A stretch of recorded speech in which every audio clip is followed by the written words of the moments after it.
Did you know that about 1 in 5 adults feels distant from their father for long stretches? And about 1 in 10 from their mother? These aren't just numbers, they represent quiet heartaches in homes everywhere. Estrangement, it's a heavy word, isn't it? A story as old as time. But what if those ancient stories hold the very keys we need for today's deepest wounds? Welcome. Today, we're looking closely at one of those stories, the parable of the prodigal son. It's so much more than an old text. It's a real-life drama of heartbreak, hope, and the almost unbelievable power of forgiveness. We'll walk through its lines, discover its timeless truths, and this is so important, see how it connects with families trying to find their way back to each other right now. What can this 2,000-year-old story show us about mending broken ties today and finding our way home, or helping someone else find theirs?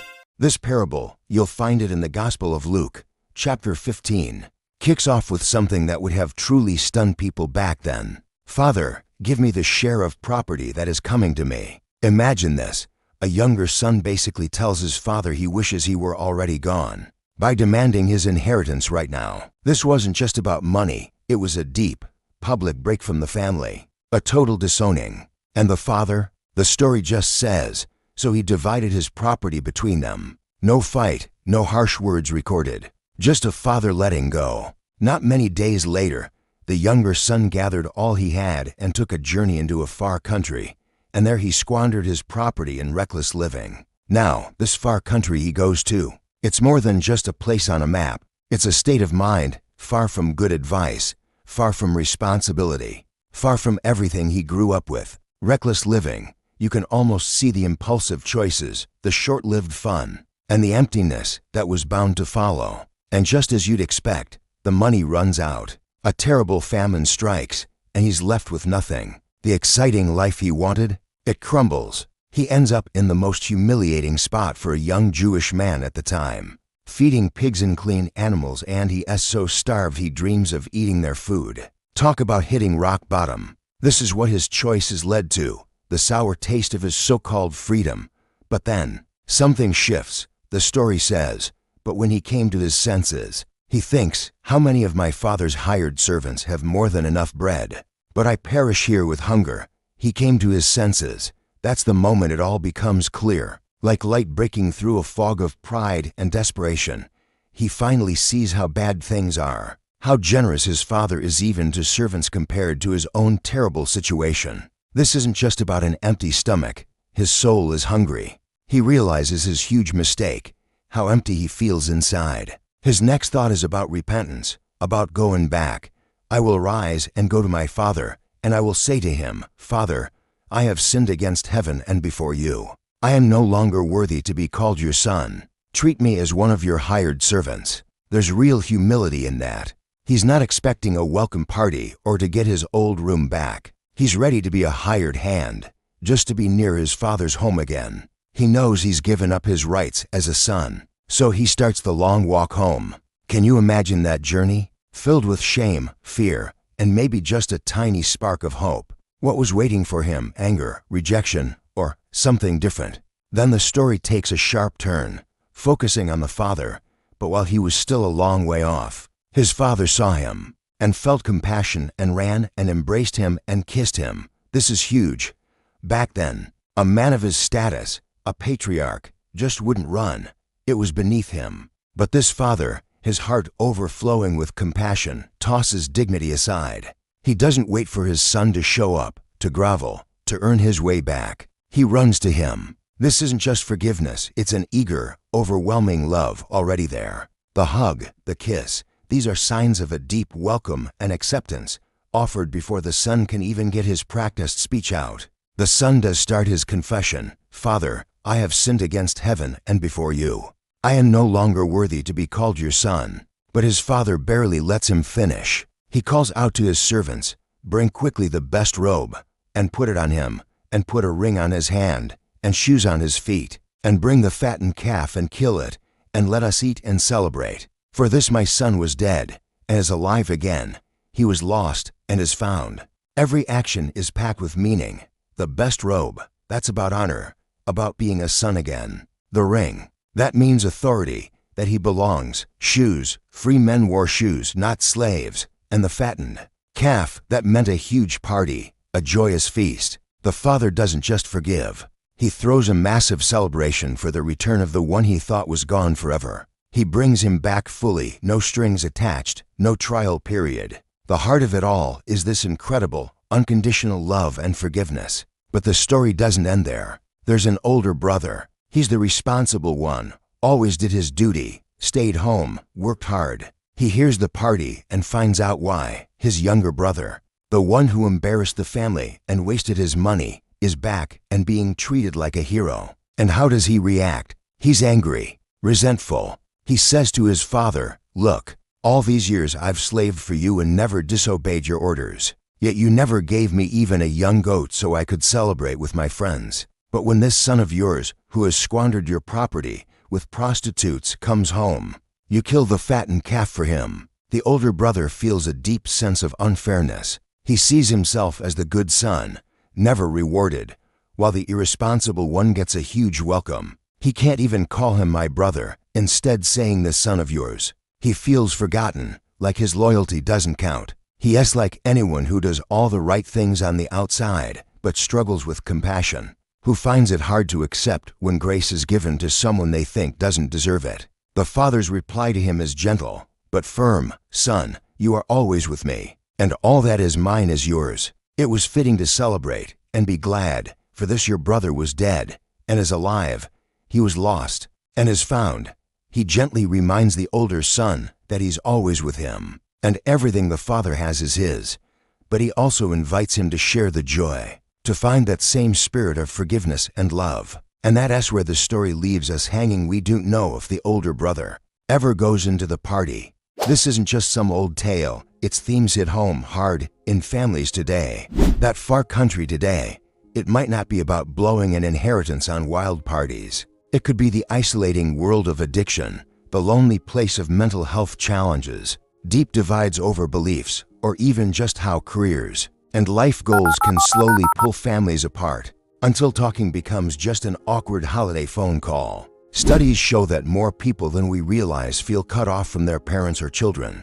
These aren't just statistics. They're stories of empty chairs at family dinners, birthday cards never sent, and a deep ache for a connection that feels just out of reach. Think about a modern version, maybe something you've seen or heard about. Let's call her Sarah. She leaves home after a huge fight with her parents about her life choices, her job, who she's with. She feels judged, misunderstood. Her parents feel disrespected, anxious. The texts get angrier, then stop altogether. Years go by. Sarah finds career success but feels a hollowness inside. Her parents observe birthdays and holidays with a dull ache. For Sarah, the far country isn't miles away. It's an emotional island built on hurt and crossed signals. The pain is huge. Sarah feels regret, but also that stubborn pride.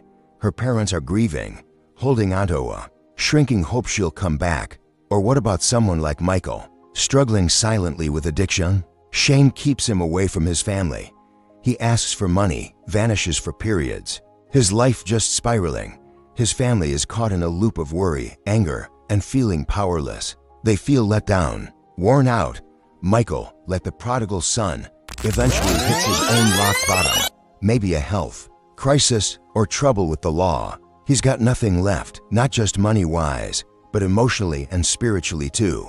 The idea of going back is terrifying, loaded with the fear of being judged, of hearing "I told you so." These modern-day prodigals and their families, they re-feeling the same things as the people in the parable, that pull to get away. The quiet ache of a loving parent, the older siblings' confusion or even bitterness. Being estranged is a heavy load. If you're the one who left, there's often shame, regret, loneliness, and that awful fear you've messed things up for good. For the family back home, there's sadness, worry, so many unanswered questions, and often feeling like they failed or can't do anything to fix it. Trying to talk, if it happens at all, is usually super tense. Old wounds just fly open. Even just picking up the phone or writing an email can feel like climbing Mount Everest. So what can this ancient story teach us about these modern heartaches? Is there a path back to each other? First, think about the father. His love isn't passive. It's unconditional. He doesn't sit there with a checklist for the perfect apology. He sees his son when he's still far off, which tells us he was looking, hoping, and then he runs. For families waiting for someone they love to come back, this is about trying to have a father's heart, being open, ready to forgive, looking past the hurt to the person you love. It's about making home feel like a place someone can come back to, a safe place. That doesn't mean you overlook hurtful things, but it means compassion comes first. Next, look at the younger son. His trip home starts when he came to his senses. That moment of honest self-awareness, really looking at his situation and his role in it, that's key. He doesn't point fingers. He owns up to his part. For anyone cut off and thinking about reconnecting, that kind of honest look at yourself is the first big step. It's followed by humility. I'm not worthy anymore. He doesn't march back in with demands or excuses, but with a readiness to accept whatever comes. That kind of humility can really break down walls and open the door to healing. And what about actually making up? In the story, it's instant. Now, we know in real life, rebuilding trust takes time, but that spirit of immediate welcome, that can be incredibly powerful.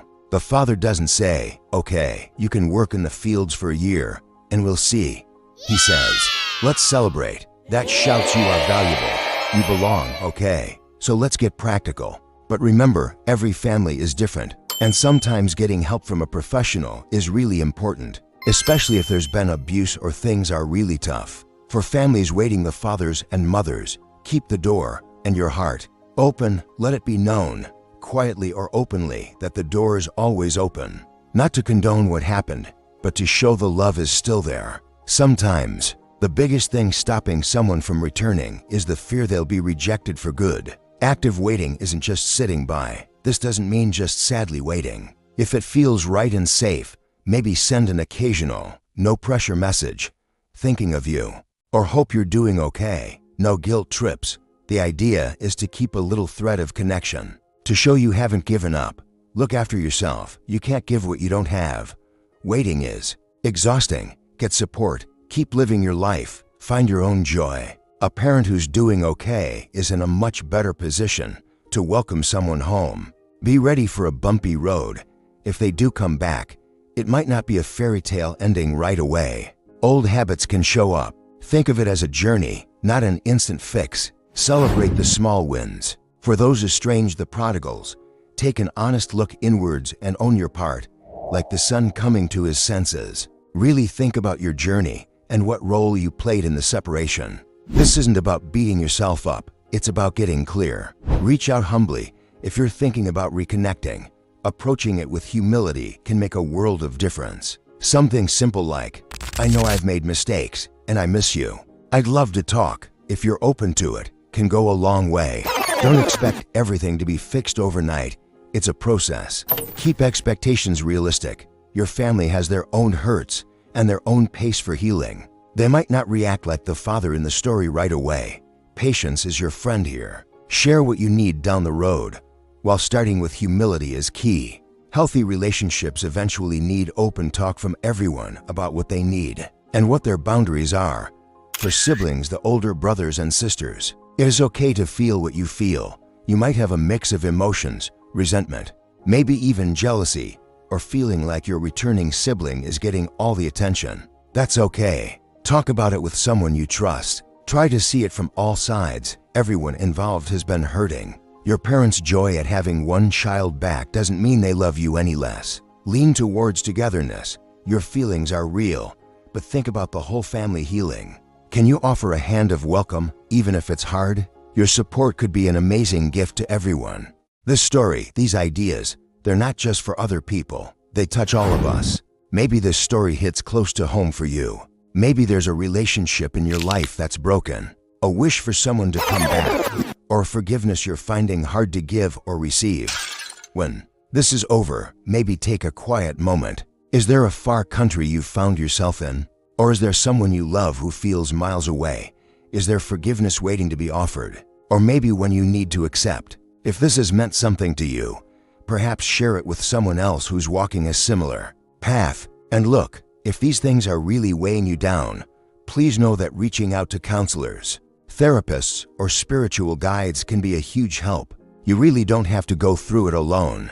The parable of the prodigal son sticks with us because it taps into something so basically human: how we mess up, how we long to belong, and how forgiveness can change everything. It's a reminder that no matter how far off track we get, the way home can be lit by a little humility and met with a love that chooses celebration over scorekeeping. It nudges us to be like the Father, running out with open arms like the Son, brave enough to come home humbly, and to gently encourage that older sibling part of ourselves to join the party. When healing happens, forgiveness isn't just a nice idea, it's a journey, a courageous step, and so often, it's the start of a whole new chapter. Thanks for being with us today.